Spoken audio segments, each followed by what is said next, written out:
J'attends une minute après publier ou pas? Là, tu peux y aller, là. Ok. Tu peux y aller quand tu veux. Bon. Et nous sommes en direct sur le Figaro et sur la page Facebook du Figaro avec Elena Perrou. Bonjour. Bonjour. Vous publiez un Russe nommé Poutine aux éditions du Rocher. On va commenter avec vous le résultat de cette élection présidentielle de la veille, de dimanche, où Poutine a été réélu pour 6 ans avec 76,7% des voix. Aucune surprise. Pas de surprise. En revanche, il n'était pas assuré de faire un aussi bon score parce que c'est le meilleur score qu'il ait fait depuis qu'il se présente à l'élection à la Fédération de Russie. La première fois, 52% en 2000, alors qu'il était un illustre inconnu. La deuxième fois, 71%. Ça veut dire qu'il était encouragé à continuer. Donc en 2004, en 2008, comme vous le savez, c'est Medvedev qui s'est présenté à la présidence de la Fédération de Russie. Et en 2012, en revanche, 63%, donc un désamour, si vous voulez, relatif.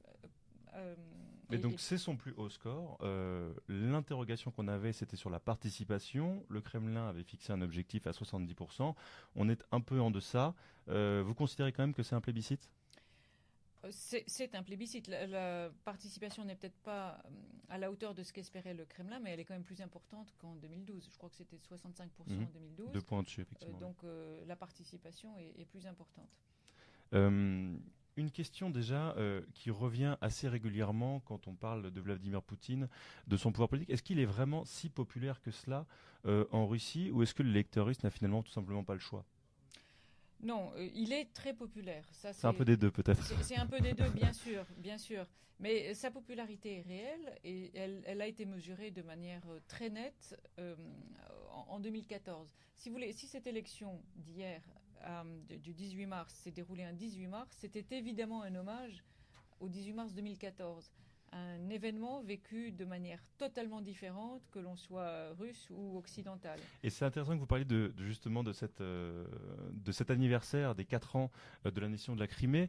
On va en parler justement avec cette infographie qu'on vous avait préparée sur la popularité de Poutine, pour essayer de répondre à la question, est-ce qu'il est si populaire que cela ? Vous voyez que le plus bas historique dans la cote d'approbation de Vladimir Poutine, c'était 61%, et c'était fin 2013, quelques mois plus tard, l'annexion de la Crimée, et ensuite, il passe à 89%, son plus haut historique. Il y a eu un gain stratégique, peut-être bien sûr, il y a eu un gain aussi politique, puisque aujourd'hui, la Crimée, les nouveaux Russes, on va dire, qui sont en Crimée maintenant, ont voté pour Vladimir Poutine à plus de 90%. Oui, c'est-à-dire que je reprends les chiffres du référendum qui avait été organisé Exactement. le 16 mars 2014, puisque c'est sur la base de ce référendum d'autodétermination, en quelque sorte, que la Crimée a été, alors on dit annexée ou rattachée selon la manière selon le regard qu'on porte sur ces événements, mais en Russie, on ne parle pas d'annexion.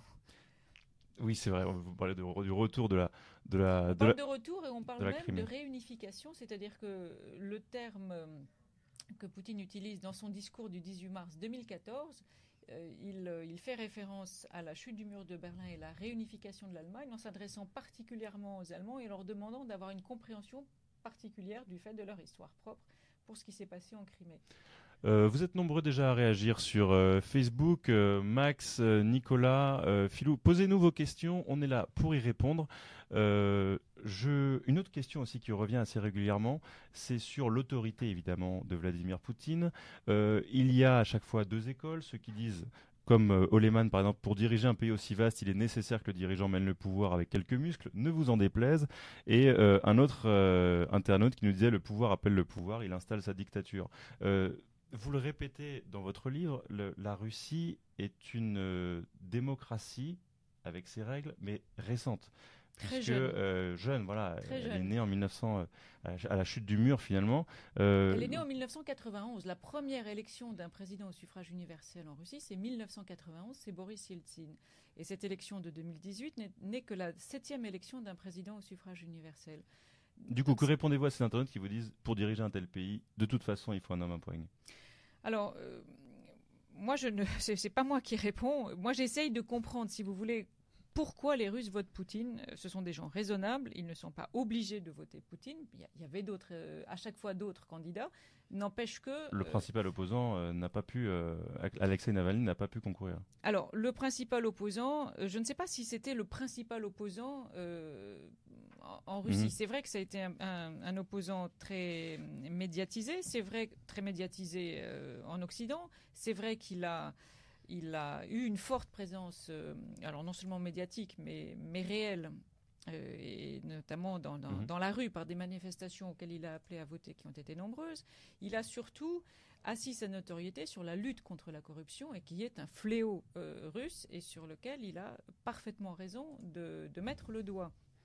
Et il faut savoir que Alexei Navalny s'était présenté à l'élection à la mairie de Moscou en septembre 2013 et il avait recueilli, je crois, 27% des voix, ce qui n'est pas négligeable. Mais Alexei Navalny, si vous voulez, je ne suis pas sûre que si s'était présenté dans une ville nettement moins européenne et nettement avec un niveau de vie nettement différent de celui de Moscou ou de Saint-Pétersbourg, aurait recueilli un score différent. Ce qu'il faut bien voir, et je pense qu'on le verra en analysant plus en profondeur les résultats de cette élection, c'est que la Russie est alors non seulement un vaste pays, le plus vaste du monde, c'est vrai, vous avez 10 000 kilomètres d'est en ouest entre Kaliningrad et Vladivostok, mais c'est aussi un pays très divers, et très divers ne serait-ce qu'ethniquement. Les experts disent qu'il y a entre 160 et 190 ethnies en Russie. Il y a des confessions très différentes. Les orthodoxes, évidemment, sont majoritaires, mais l'islam représente 25 millions d'habitants, 15% de la population.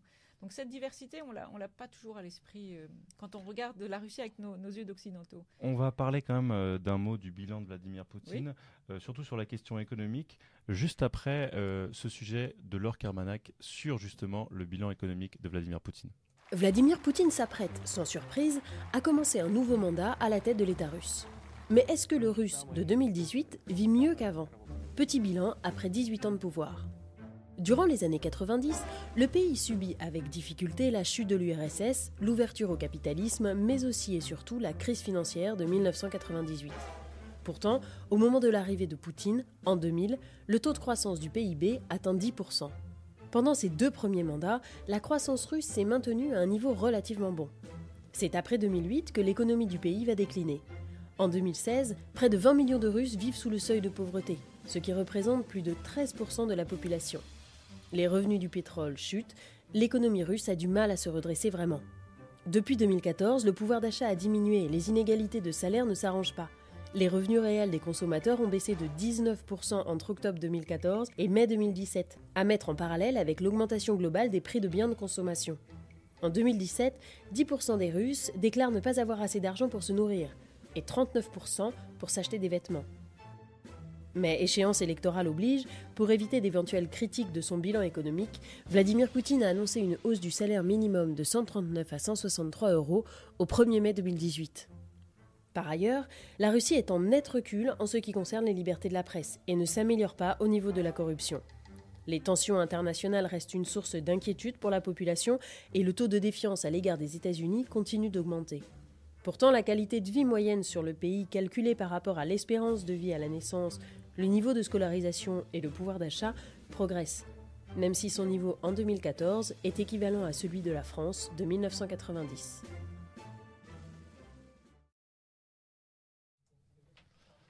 Voilà pour ce sujet de Laure Kermanak. C'est intéressant ce bilan et cette conclusion que effectivement la Russie de 2014 a le même niveau de vie, on va dire, les mêmes standards de vie que la France des années 1990.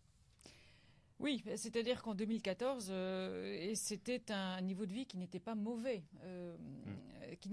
Mais si vous voulez, moi, ce qui me frappe dans ce bilan, alors le bilan économique, c'est des chiffres, bien sûr.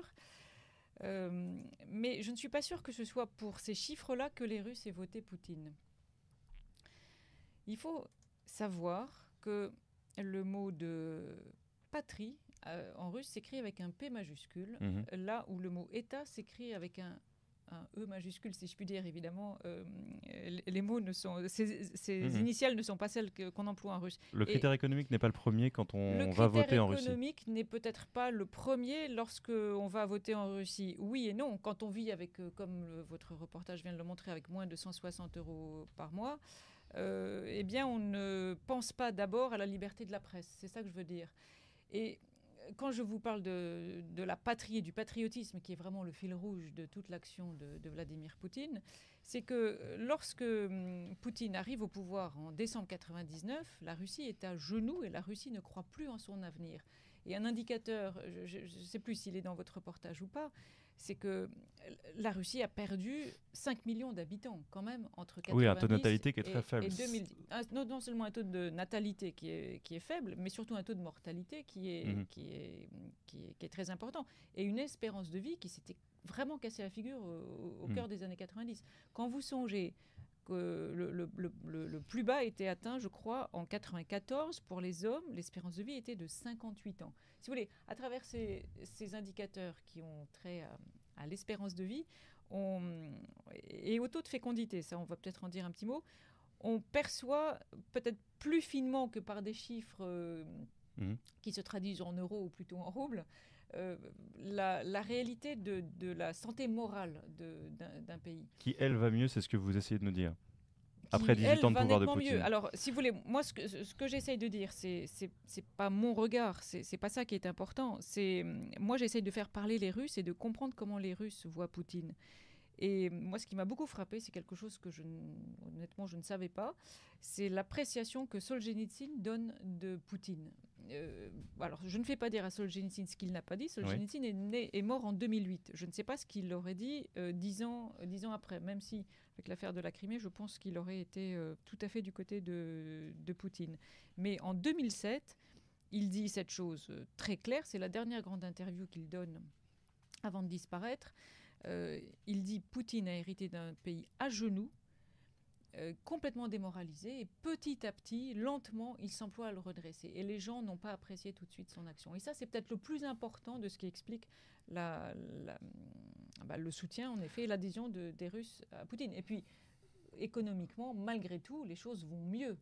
Vous savez, il y a une progression, voilà, oui. bien entendu. Vous êtes encore très nombreux à nous poser vos questions. Le sujet est évidemment clivant sur Facebook, on pouvait s'en douter.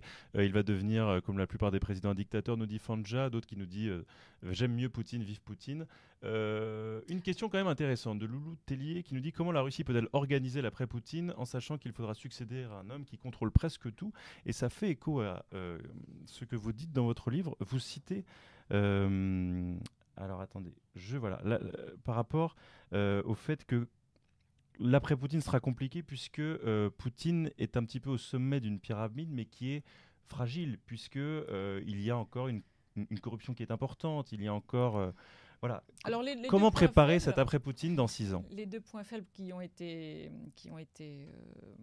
remarqués dans votre et soulignés à juste titre dans le reportage, c'est effectivement le niveau de corruption et la liberté de la presse qui sont grosso modo dans le quart de tête des classements internationaux sans modification majeure ces dernières années. Pour Transparency International, c'est 131e pays sur 176 au classement de 2017. Et la liberté de la presse, c'est Reporters sans frontières. Donc ça, c'est évidemment des choses sur lesquelles il faut travailler. Alors la lutte contre la corruption, dès son premier discours au Parlement, en 2000 il met ce sujet sur la table.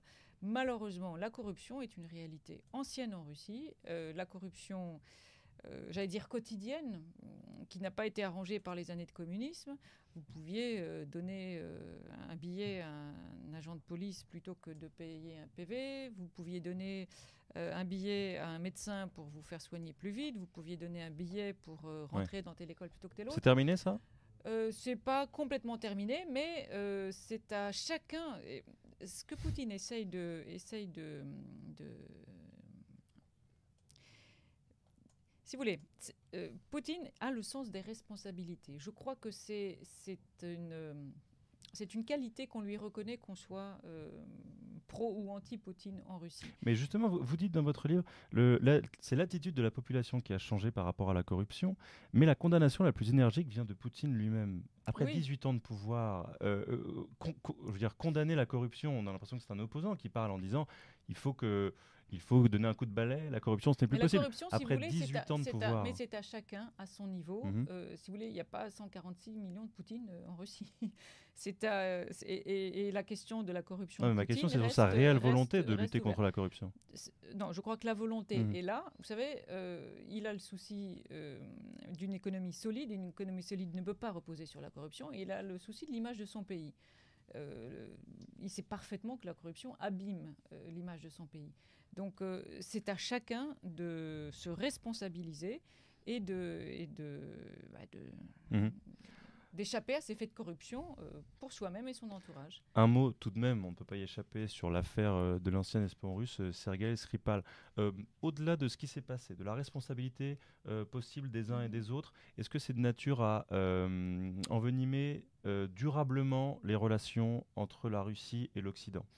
Non, alors cette affaire, bon, là le climat de Il y a ces quand même derniers jours est très expulsion frais. de diplomates. Oui, mais c'est pas la première fois. Moi, je me souviens, j'étais en poste à Saint-Pétersbourg, donc Oui. je dirigeais l'Institut français en 2006. Au moment de l'affaire Litvinenko, on a connu exactement la même chose, une expulsion de diplomates britanniques, la fermeture malheureusement des British Council, dont celui de Saint-Pétersbourg. Je peux vous dire que tout le monde y avait perdu. Les Pétersbourgeois qui allaient à ce British Council, nos amis britanniques qui n'étaient plus présents, et puis les autres instituts culturels européens, nous y avions tous perdu. Je pense que l'intelligence collective va reprendre le dessus. Allez, quelques dernières questions d'internautes. Alex qui nous dit: un pays qui se conduit chaque jour comme un ennemi de l'Occident doit être traité comme un ennemi de l'Occident. Encore une fois, par rapport à cette affaire. J'ai envie de dire, vous allez probablement nous dire qu'en Russie, c'est exactement la phrase inverse que l'on dirait. Vous C'est-à-dire, savez, je crois que... on a toujours l'impression que la Russie se pose en victime par rapport à l'Occident. Je crois que la première des nécessités, c'est d'être bien informé. Et donc, je suis heureuse de le dire dans un média comme le vôtre. C'est vraiment la première des nécessités pour avoir la vision la moins déformée possible de la réalité de ce qui se passe dans le pays auquel on s'intéresse. Mais face à des faits qui sont justement très difficiles à prouver, il y a toujours cette notion de perception qui revient et qui prévaut finalement. Sur cette affaire précise, ce que les Russes...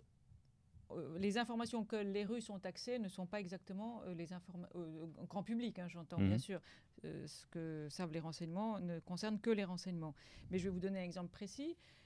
L'agence RIA Novosti, qui est donc une grande agence russe, a fait état d'un article du New York Times de mai 99, qui est accessible pour toute personne qui parle l'anglais, enfin qui lit l'anglais, où il était question d'un accord passé entre Américains et Ouzbeks. Donc je parle bien de 99, et l'Ouzbékistan était une république socialiste soviétique, mais était un pays indépendant depuis 91-92. Donc un accord permettant aux Américains de démanteler l'usine chimique qui fabriquait ce fameux Novichok, entre guillemets. Donc ça veut dire que Américains et Ouzbeks, au moins, avaient accès à l'usine. Je ne dis pas qu'ils avaient accès à la substance, je n'en sais rien. Mais si vous voulez, voilà, il faut c'est jamais tout blanc et tout noir d'un côté. Bien sûr. Et une dernière question aussi, plutôt un commentaire. On dit que la Russie est de retour sur la scène internationale. On l'a vu notamment en Syrie. Mais on avait un internaute qui nous disait quand on s'aperçoit que la Russie a le PIB de l'Espagne, cela relativise un petit peu ses ambitions, on va dire. C'est pour ça qu'il faut, je pense, arrêter de voir la Russie comme un pays belliciste. La Russie n'a pas les moyens de mener la guerre sur tous les fronts, combien même elle en aurait envie. Et je ne crois vraiment pas qu'elle en ait envie. Il faut comprendre une chose, telle que, encore une fois, c'est pas mon avis personnel, j'essaye de comprendre comment Poutine réagit dans ce qu'il dit et dans ce qu'il fait, en le contextualisant dans la réalité de la Russie. Vous savez que le mot même de sécurité en russe se dit absence de danger. Le fameux B de KGB et de FSB, ça veut Bezapasnost, c'est l'absence de danger. Ça veut dire que pour la mentalité russe, et ça s'explique par l'histoire russe et par la géographie russe, l'absence de danger ça veut dire que le danger est toujours premier. Et donc que la Russie se doit d'être aux aguets parce que sinon elle est envahie. Et quand on pense aux invasions mongoles, aux joues mongoles, quand on pense pendant le temps des troubles aux Polonais au cœur de Moscou, quand on pense aux troupes napoléoniennes qui sont arrivées quand même très loin dans le territoire russe, et puis un épisode de l'histoire lors du XXe siècle auquel Poutine se réfère très souvent, c'est évidemment la Deuxième Guerre mondiale, que les Russes appellent la Grande Guerre patriotique. Et il faut savoir qu'entre 1941 et 1945, puisque la guerre a duré un peu moins longtemps chez les Russes ont perdu entre 27 et 30 millions d'habitants. Sur les 45 millions de morts de la Deuxième Guerre mondiale, les Russes ont payé finalement pratiquement 2/3 du prix de la victoire des Alliés contre les nazis. Donc il faut toujours avoir ça à l'esprit pour... Et pour revenir d'un mot justement sur ces ambitions à l'avenir, pour diplomatiques, stratégiques, militaires, vous considérez que ça ne peut pas aller très loin car la Russie n'a pas finalement les moyens de financer une telle expansion. Peut-être pour ça que la Russie d'ailleurs s'appuie de plus en plus sur le soft power. Alors le soft power est un instrument d'influence, mais tous les pays usent du soft power. Je veux dire par là qu'intervenir dans une élection est moins coûteux que d'intervenir sur un terrain physique. Vous avez dit vous-même que les Russes ont aujourd'hui le niveau de vie d'un pays qui n'a pas le niveau de vie le plus élevé qui soit. Les Russes ont à assurer... Le président russe doit assurer le bien-être de son peuple. C'est sa tâche première. Et donc la politique extérieure de la Russie s'explique par les nécessités de la politique intérieure d'abord. Très bien. Et ce sera le mot de la fin. Merci beaucoup, Elena Perrault, d'avoir été notre invitée. Je rappelle votre livre, Un Russe nommé Poutine, aux éditions du Rocher. Merci à tous de nous avoir suivis sur la page du Figaro, sur la homepage et sur la page Facebook. Et à bientôt pour un nouveau live.